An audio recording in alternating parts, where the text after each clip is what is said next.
and deliberative rhetoric in democratic decision-making. Pericles' Athenians recognized that at a given public discussion, only some people will actually serve as public speakers, but all citizens can and are expected to participate in making decisions as participating members and of the judging audience of voters. This means that the voters are not passive recipients of the rhetorical performances of public speakers. Rather, they are expected to be active judges, fully capable of dismissing the incompetent. Pericles acknowledges the possibility that some individuals may seek to free ride on the public goods produced by the political activity of others. Those who do not engage in the give and take of mutual instruction, those who would selfishly restrict their acquisition or employment of knowledge to their private ends, are not just apolitical, but useless.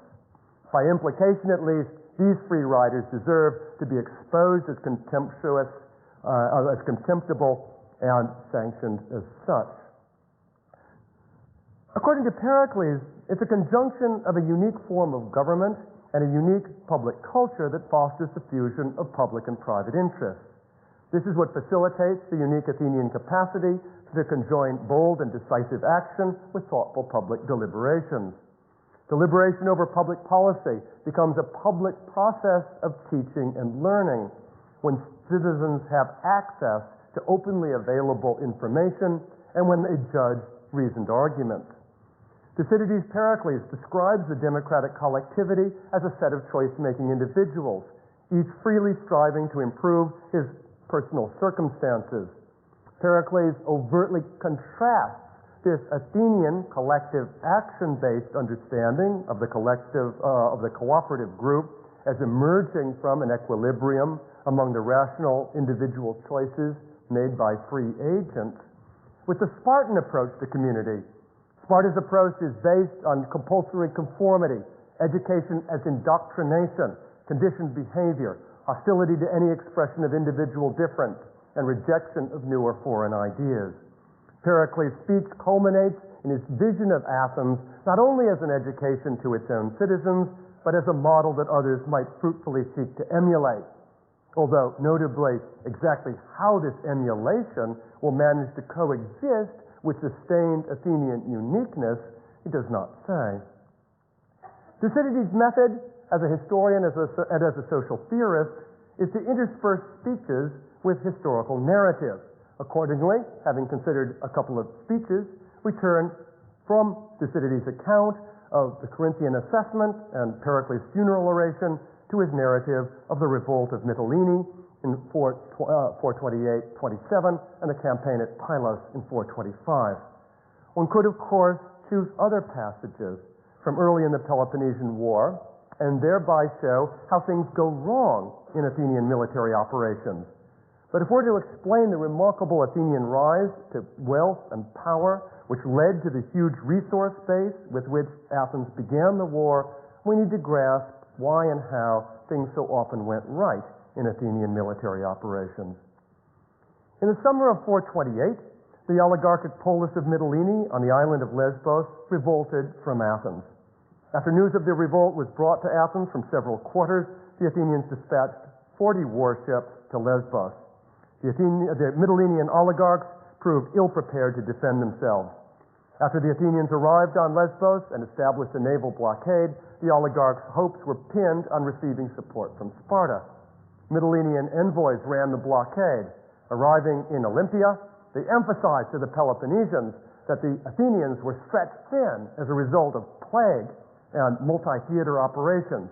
They claimed that a renewed Spartan land-sea operation against Athenian territory would be sure of success.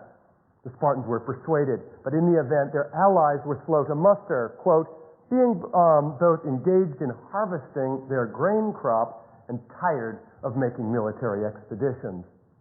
Meanwhile, the Athenians responded to the renewed Peloponnesian threat with a devastating show of force, manning 100 more warships by embarking most of the available manpower of the city.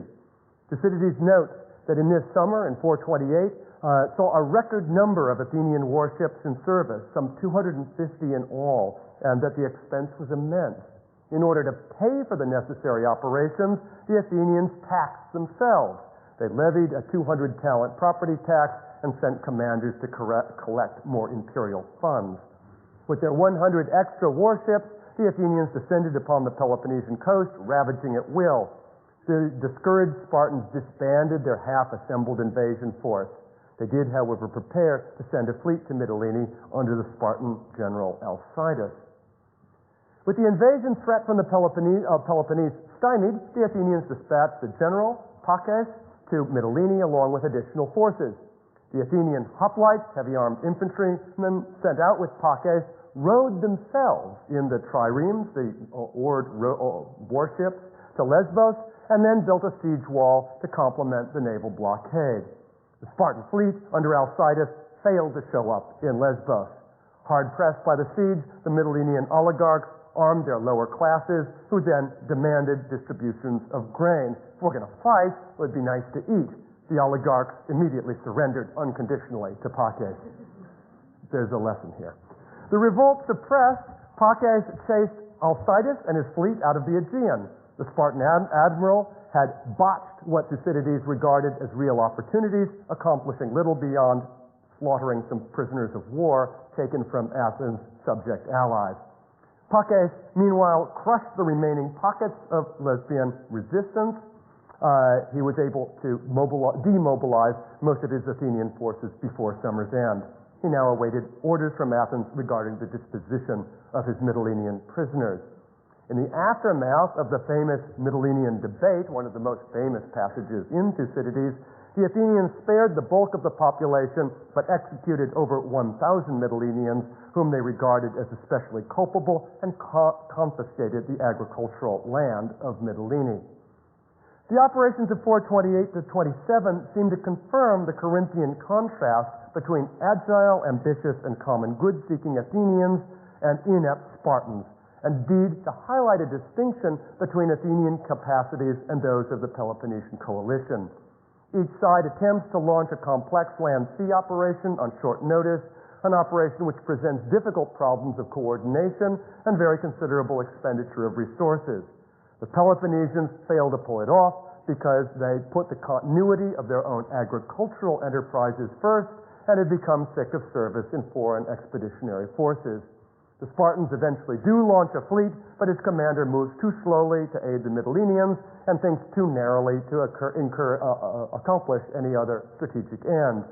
The Mytilenean oligarchs themselves seem incapable of reasoning through their planned revolt.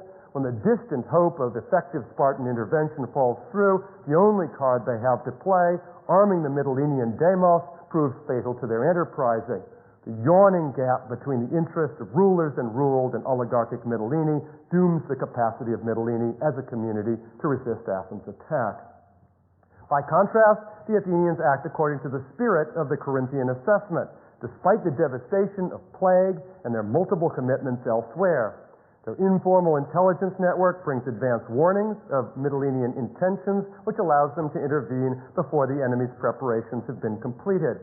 Athenian military pressure can thus achieve more with less force.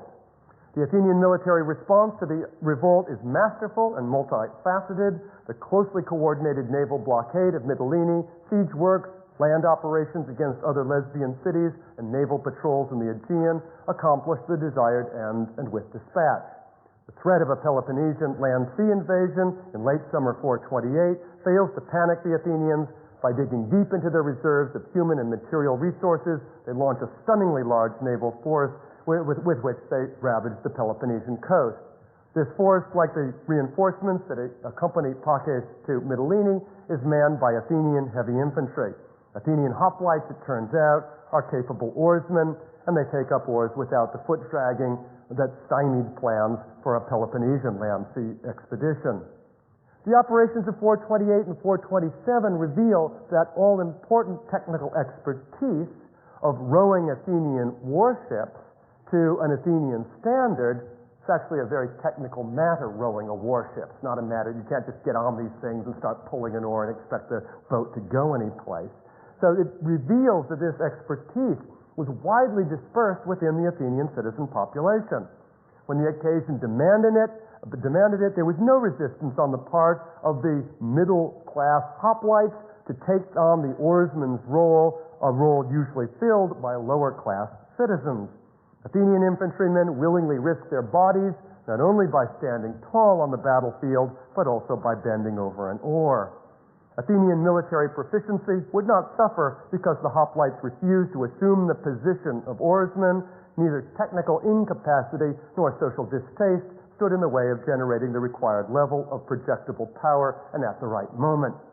Once again, there seems a clear connection between democratic culture, with its emphasis on basic equality among a socially diverse citizenry, the wide distribution of certain kinds of technical expertise, and Athenian military proficiency.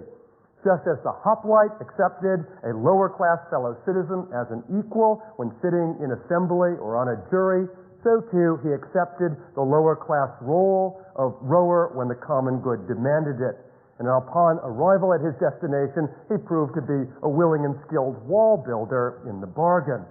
So you have to imagine these hoplites, in a sense, putting down their spear, picking up their oar, putting down their oar, picking up their spear, putting down their spear, picking up their shovel, and just doing all of this pretty seamlessly. The capacity of the individual Athenian to acquire a wide range of technical skills and to recombine various of his diverse abilities into new skill sets as the situation demanded meant that the Athenians could be flexible in deploying their manpower reserves. Military narrative gives substance to what might otherwise seem an empty boast in Pericles' funeral oration. Quote, "I doubt if the world can produce a man who, where he has only himself to depend upon, is equal to so many emergencies and graced by so happy a versatility as the Athenian, and that this is no mere boast thrown out for the occasion, but a plain matter of fact, the power of the state acquired by these habits proves." End quote. For Thucydides' Pericles, then, it is the power produced by individual Athenian technical versatility that is the proof of Athenian exceptionalism, an exceptionalism that is, earlier in the funeral oration, explicitly associated with the democratic constitution and with the special education and unlimited opportunity to excel that it offers to each Athenian citizen. What is particularly striking about the Mytilene narrative is that Thucydides' readers now realize that the ability to excel is not limited to upward social mobility, but implies mobility to any point on the social status or labor map that the state demanded. We can treat the Pylos operation of 425 more succinctly. In the summer of 425, the Athenians dispatched 40 ships to Sicily. Demosthenes, a sporadically successful general, currently out of office, sailed along. He had received special permission from the assembly to borrow this fleet for side operations against the Peloponnese en route to Sicily if the situation seemed to warrant it. Badgered by Demosthenes and then forced by the weather, the fleet commanders ordered a stopover at Pylos, a headland on the southwestern Peloponnesian coast in the territory of Messenia. Demosthenes urged that this strategic site be fortified and employed as a base for supporting local anti-Spartan Messenian resistance fighters.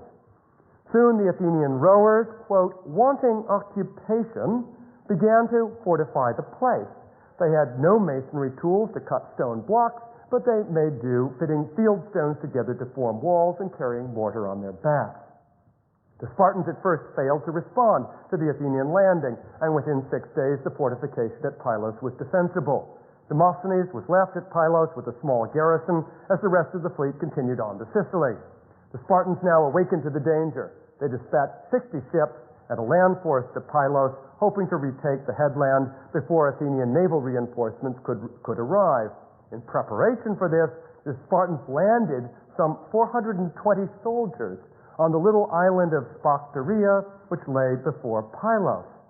Faced with a formidable Athenian assault force, Demosthenes armed the oarsmen of his garrison with whatever weapons and shields he could assemble. 2 days of Spartan assaults failed to budge the Athenian defenders. Now an Athenian relief force arrived, disabled the Spartan naval force, and immediately began circling Sphacteria, thereby preventing the safe withdrawal of those 420 Spartan soldiers who are now stranded on the island. Meanwhile, the Spartan land force maintained a land siege of the fort at Pylos, so we have a double siege going on. While diplomatic negotiations attempted to resolve this double blockade and double siege operation, the Spartans resupplied their men trapped on Sphacteria. Helot, that is, Spartan serf blockade runners, were paid by their Spartan masters to smuggle provisions over to the island in small boats and by divers who swam under the water, dragging behind them skins packed with prepared food. The siege ended when the Athenian politician Cleon arrived with a large force of light-armed men, landed on the island of Sphacteria, killed half of the Spartan soldiers, and brought the rest of them back to Athens as prisoners of war, all within 20 days of setting out from Athens, as he had promised he would do. The Pylos campaign reprises key Athenian characteristics. Athenian commanders at Pylos are innovative and effective. Lacking formal authority, Demosthenes employs persuasion to accomplish his strategic ends. As soon as Cleon assumes command, he recruits exactly the right force needed to reduce the Spartans on Sphacteria. At Pylos, Cleon and Demosthenes work smoothly together. These two unofficial generals launch the assault with neither delay nor undue haste, and Cleon meets his self-imposed deadline without apparent difficulty. The Athenian oarsmen go their fellow citizen hoplites, who had rowed themselves to Mytilene a few years before and had built that siege wall a few years before. The Athenian oarsmen go those hoplites one better. Unwilling to remain inactive, they take up Demosthenes' suggestion that they build a fortification capable of holding off the Spartan army, and they then fight successfully as infantrymen with improvised weaponry against overwhelming odds. We may compare the self-confident, proactive behavior of the Athenian oarsmen at Pylos with the passivity of the Spartan hoplites on Sphacteria. The Spartans prove incapable of formulating a plan to save themselves.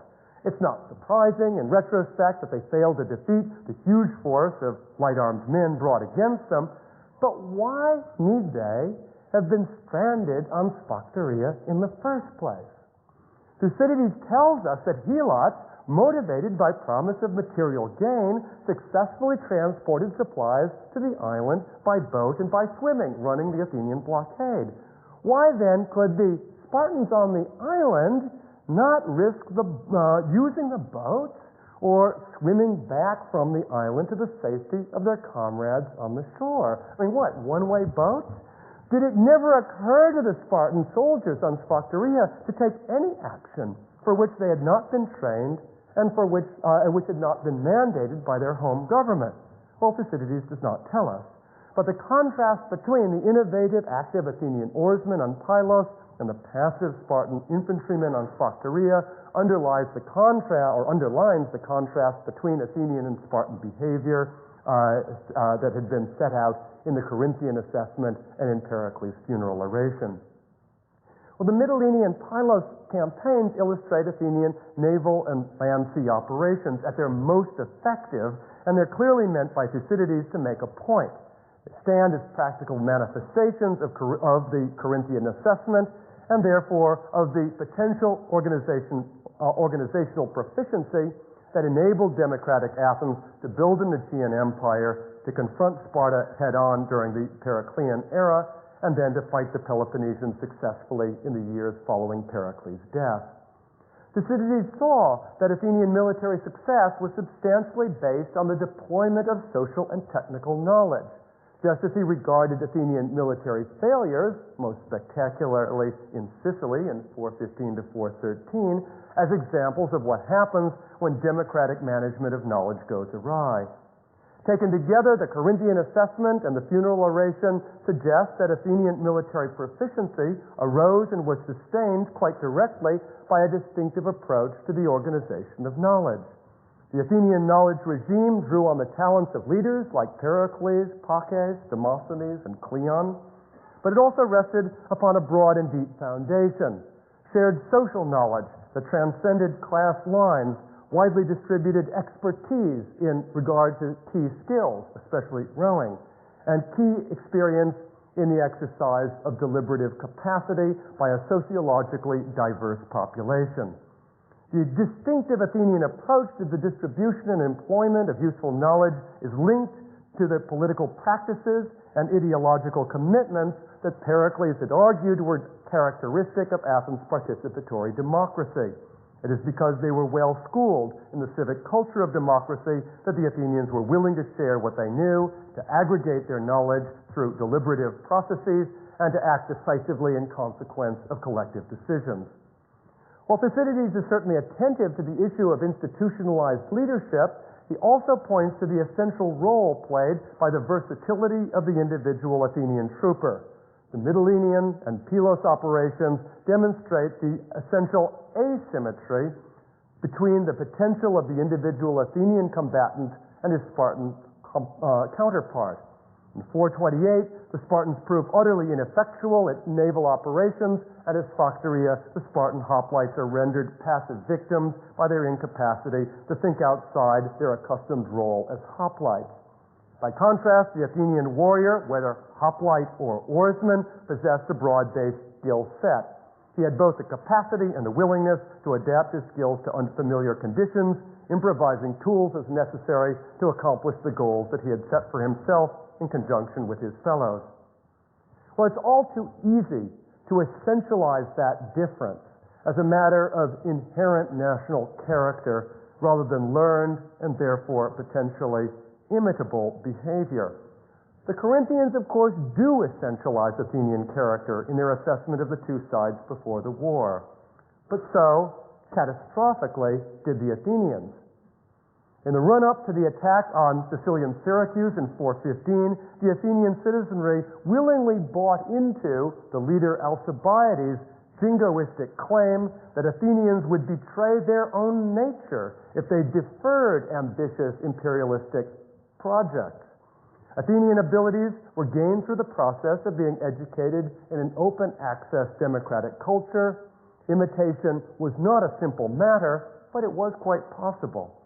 In coming to believe falsely that their capacities were both unique and innate, the Athenians failed to see that they faced in the Syracusan opponent individuals who mirrored their own core attributes.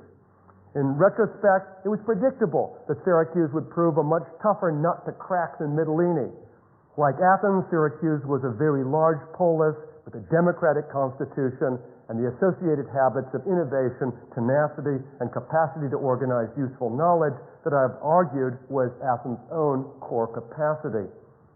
Urged on by Alcibiades' rhetoric to become their own true selves by attacking Syracuse, the Athenians began to drink their own Kool-Aid, which is current American business slang for what happens when a company's insiders begin to believe an over-optimistic public relations image originally meant for external consumption.